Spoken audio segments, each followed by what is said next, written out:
செத்து போய்டுன்னு சொல்லிட்டீங்கல்ல, உங்களுக்கு பரவாயில்ல. சரி விடுங்க.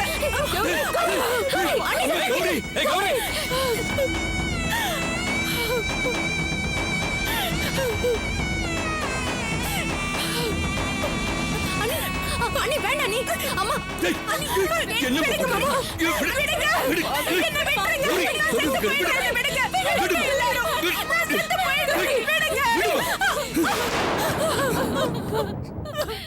என்ன பைத்தியக்காரத்தனமா என்ன செய்ய? பொண்ணு விளக்கு ஏத்துறதுக்காக தான் இந்த வீட்டுக்கு மருமகளை கூட்டிட்டு வந்தேன். பத்த வச்சு உயிரோட எரிக்கிறதுக்கு இல்ல. ஏமா இப்படி செய்ய? ஏமா? இல்ல மாமா, இப்ப நீங்க தடுத்துட்டீங்க.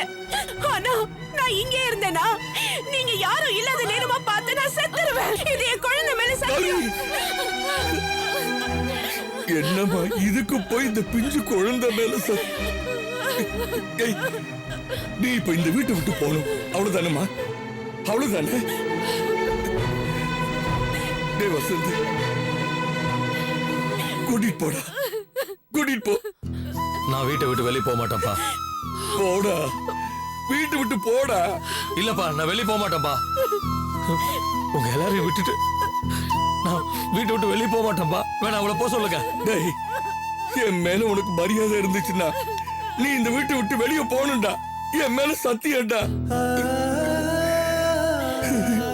வீட்டை விட்டு வெளியே போடா.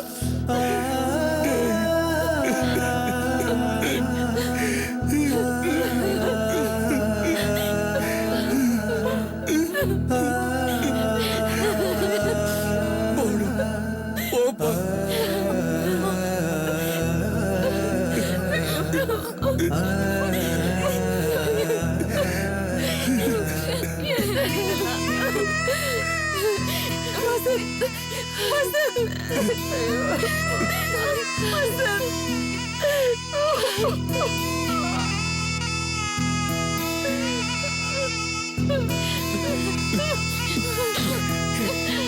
என்ன மரியாதை?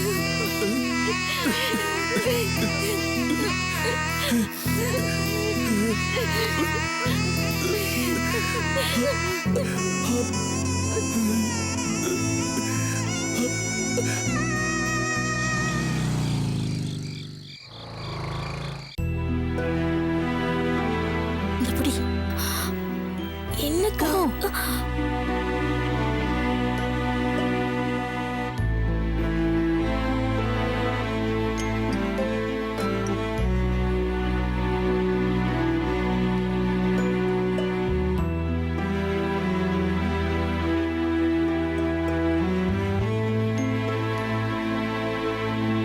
அம்மா சாப்பிட்டியாமா? நான் சாப்பிட்டேன். மல்லிகா, சுகந்தி நீ சாப்பிட்டியா? எல்லாரும் சாப்பிட்டாச்சுடா. நீ சாப்பிடு.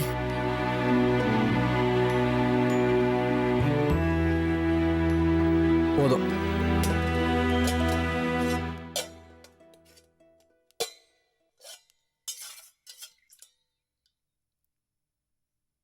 போதும்மா. இன்னும் கொஞ்சம் ஊத்திக்க. போதும் போதும்.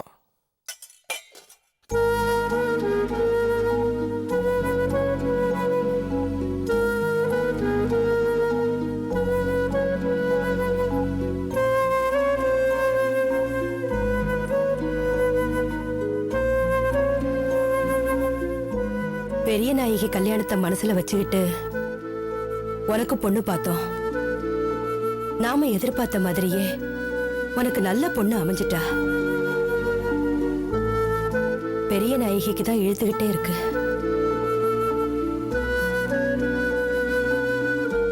நானும் மீனாட்சியும் போய் பார்த்த இடம் நிச்சயமா முடிஞ்சிரும்னு தான் எதிர்பார்த்தோம். கடைசியில இப்படி ஆயிடுச்சேடா. பரவாயில்லம்மா, மாப்பிள்ளை கேரக்டர் சரியில்லைன்னு முன்னாடியே தெரிஞ்சுதே. அது வரைக்கும் சந்தோஷப்படு. இத்தனை நாள் வெயிட் பண்ணதுக்கு பெரிய நாய்க்கு ஒரு நல்ல மாப்பிள்ளைய அமைவார். நீ சொல்ற மாதிரி நடந்த சந்தோஷம் தாண்டா. அந்த பொண்ணு தினம் கோவிலுக்கு போய் விளக்கேத்துற புண்ணியம் தானோ என்னவோ. கடவுள் அவளை இவ்வளவு பெரிய ஆபத்துல இருந்து காப்பாத்திருக்காரு. ஆனா பாவண்ட பெரிய நாயகி எந்த ஒரு சோகத்தையும் வெளியில காட்டாம மனசுக்குள்ளேயே வச்சுக்கிட்டு இருக்கா. சரி, நீ சாப்பிடு. இந்த அப்பளம் வச்சுக்கோ. கொஞ்சம் குழம்பு விடுவா.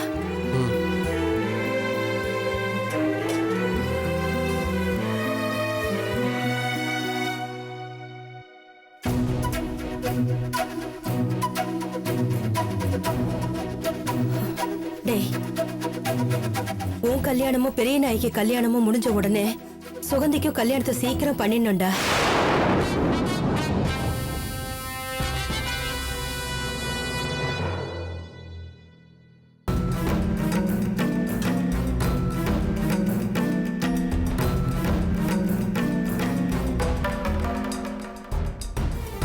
ஏம்மா, என்னம்மா சொல்ற நீ?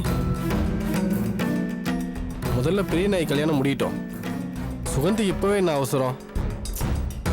சுகந்தி வயசுல இருக்கிற பொண்ணுங்களுக்குலாம் கல்யாணம் ஆகிட்டு தாண்டா இருக்கு. நம்ம வீட்டுல மூத்தவளுக்கே இன்னும் கல்யாணம் ஆகாம இருக்கிறதுனாலதான் நாம இன்னும் சுகந்தியை பத்தி யோசிக்காமயே இருக்கோம்.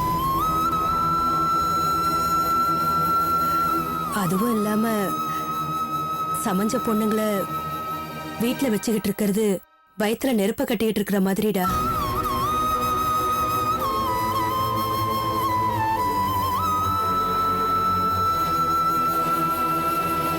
எந்த நேரத்துல என்ன நடக்குமோன்னு மனசு கடந்து திக்கு திக்குன்னு அடிச்சுக்குது. நான் நிம்மதியா தூங்கியே பல நாள் ஆச்சுடா கல்யாணம். அம்மா, அன்னைக்கு கோயில நடந்து வச்சு சொல்றியா? சுகந்தி தான் செஞ்சதெல்லாம் தப்புன்னு உணர்ந்துட்டால. சேச்சே, நம்ம பொண்ணை பத்தி நம்மளுக்கு தெரியும்டா. இருந்தாலும் கரப்பார் கரைச்சா கல்லும் கரைஞ்சிரும்னு சும்மாவா சொல்லிருக்காங்க?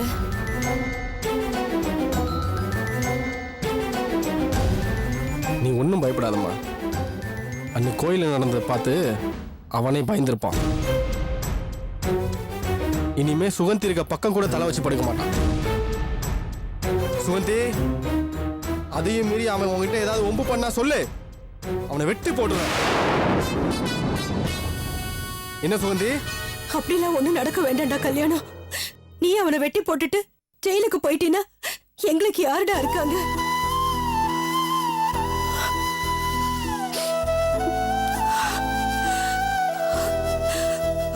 உங்க அப்பா உங்க எல்லாரையும் ஏன் தலையில கட்டிட்டு அவரு நிம்மதியா போய் சேர்ந்துட்டாரு.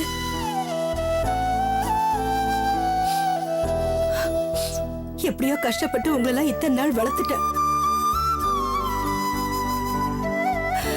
காலகாலத்துல இவங்களுக்கெல்லாம் ஒரு கல்யாணத்தை பண்ணி வச்சுட்டோம்னா நம்ம கடமை முடிஞ்சிரும்டா.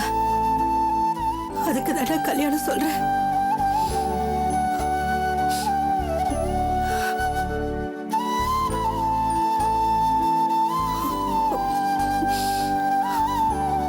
நீ சாப்பிடுற.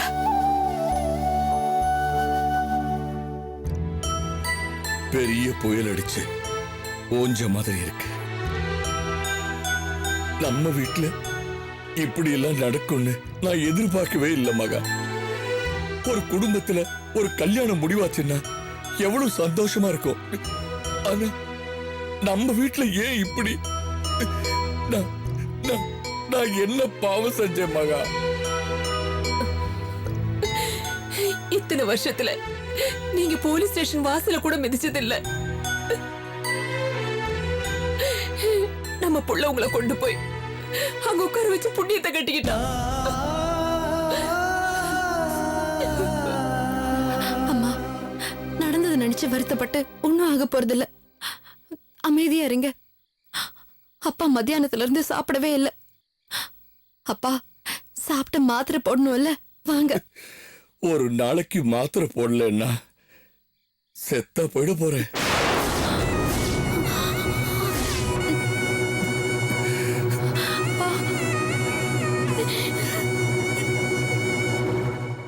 மகா, இன்னைக்கு என் பிள்ளைங்க நடந்துகிட்டதுல என் வயரும் மனசும் நிறைஞ்சு போச்சுமா.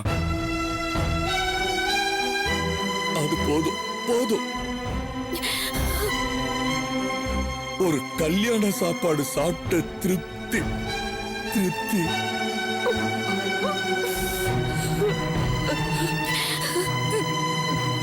அப்பா, வசந்த் அண்ணன் தெரியாத தொழில இறங்கினது தப்புதான். அதுக்காக பெரிய அண்ணனும் அப்படி பேசியிருக்க கூடாதுப்பா. அதனால உங்க மனசு எவ்வளவு வேதனைப்பட்டிருக்குன்னு எங்களால புரிஞ்சுக்க முடியுது.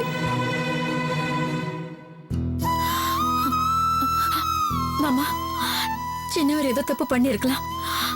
அதுக்காக உங்க பெரிய பிள்ளை அப்படி பேசியிருக்க கூடாது. இங்க பாருங்க, நீங்க மனசு கஷ்டப்பட்டீங்கன்னா இந்த குடும்பம் தாங்காது. மாமா, அவருக்காக நான் உங்ககிட்ட மன்னிப்பு கேட்டுக்கிறேன். ஆஹா, விடுமா. நீ என்ன பண்ணுவ? நான் பெத்த பிள்ளைகளே என்ன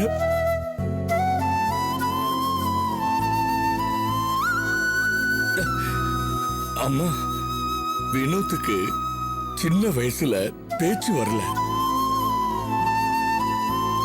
நானும் மகாவும் அவனை குன்னக்குடி கோயிலுக்கு தூக்கிட்டு போய் நல்ல பேச்சு வரணும்னு வேண்டிக்கிட்டோம். அந்த குன்னக்குடி முருகன் அவனுக்கு ரொம்பவே அருளை கொடுத்துட்டான் போல இருக்கு. அதனாலதான் அதிகமா பேசிட்டான்.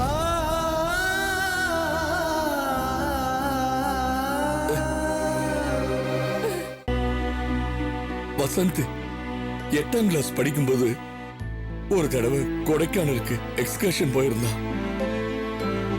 அவன் திரும்பி வரும்போது பஸ் ஆக்சிடென்ட் ஆயிடுச்சுன்னு நியூஸ் வந்துருச்சு. அவன் வரத்துக்கு 1/2 நாள் அதிகமாயிடுச்சு. அவன் வந்து சேர்ற வரைக்கும் நானும் மகாவும் நெருப்புல காலை வச்ச மாதிரி நின்றுட்டு இருந்தோம்.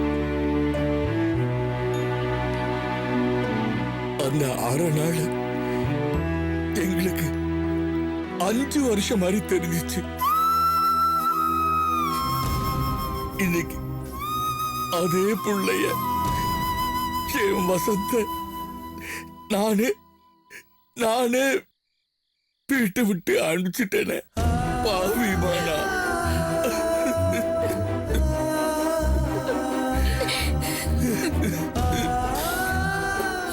என்னங்க, வசந்த் நம்ம பிள்ளைங்க. அவனால நம்மளை விட்டுட்டு அங்க இருக்க முடியாது. சீக்கிரம் திரும்பி வந்துருவான். எனக்கும் அந்த நம்பிக்கை இருக்கு மகா. சம்மந்தி வீட்டுக்கு தானே போயிருக்கான். வந்துருவா இல்ல. ஆனா எனக்கு இருக்கிற கவலை இல்ல இப்ப அபிராமிய பத்தி தான்.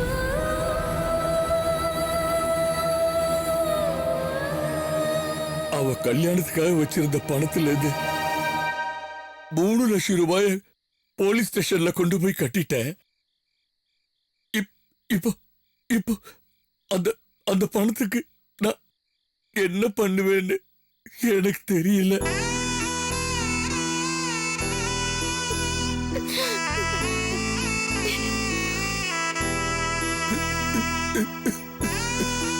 அப்பா, நான் ஒன்னு சொன்னா தப்பா எடுத்துக்க மாட்டீங்களே? சொல்லுமா. என் கல்யாணத்துக்கு இப்போ ஒன்னும் அவசரம் இல்லப்பா. அத பத்தி நீங்க கவலைப்படாதீங்க. கொஞ்ச நாள் கழிச்சு கூட இந்த கல்யாணத்தை நடத்திக்கலாம்.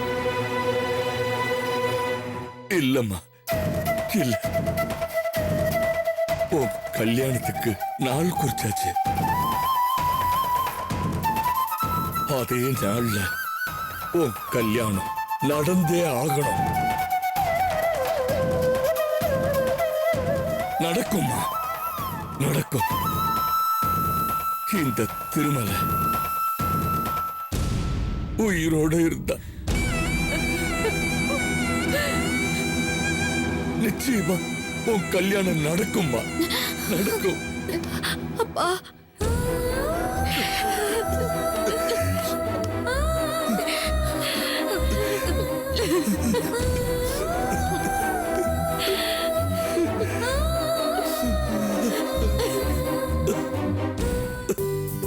வாங்கய்யா, வாங்க உள்ள வாங்க. வாங்கம்மா, நீங்களும் உள்ள வாங்க. ஏய் சேர் எடு. சரிக்கா.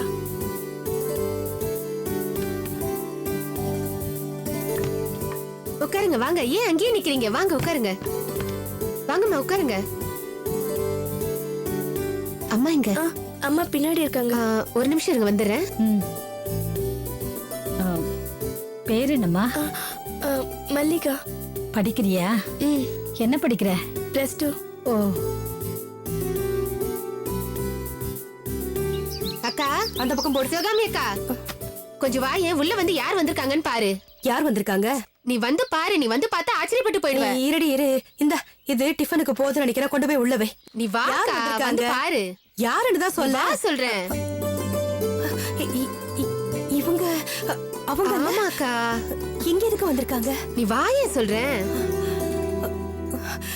வாங்க வாங்க. வணக்கம் வணக்கம். உங்களை பார்த்ததும் கையும் ஓடல காலும் ஓடல. என்ன வீட்ல ஏதாவது விசேஷமா? ஆர்டர் கொடுக்க வந்திருக்கீங்களா? அக்கா முக்கியமான விஷயமா தான் வந்திருக்காங்க. சரி, நீ போய் காஃபி கொண்டு வா.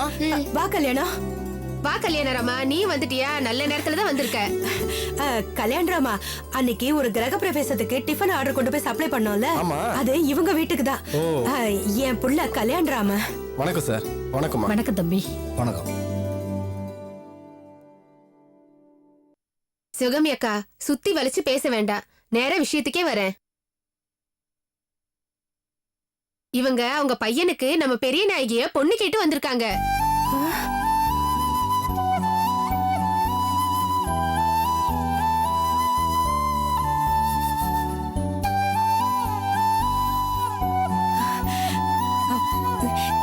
என்ன சொல்றீங்க? எனக்கு ஒண்ணும் புரியலையே. அது ஒண்ணு இல்லைங்க. அன்னைக்கு எங்க வீட்டுக்கு கிரகப்பிரவேசத்துக்கு டிஃபன் கொண்டு வந்தீங்களா? ஆமா. அப்ப நீங்க ஒரு தூக்குவாளியே மறந்து விட்டுட்டீங்க. ஆமா, அத கூட உங்க மகன் கொண்டு வந்து கொடுத்துட்டு போனாரே. ஆமாங்க. அப்பதான் எங்க புள்ள உங்க பொண்ணு பெரிய நாயகி பாத்திருக்கான் போல இருக்கு. அவனுக்கு உங்க பொண்ணு ரொம்ப பிடிச்சு போயிடுச்சுங்க.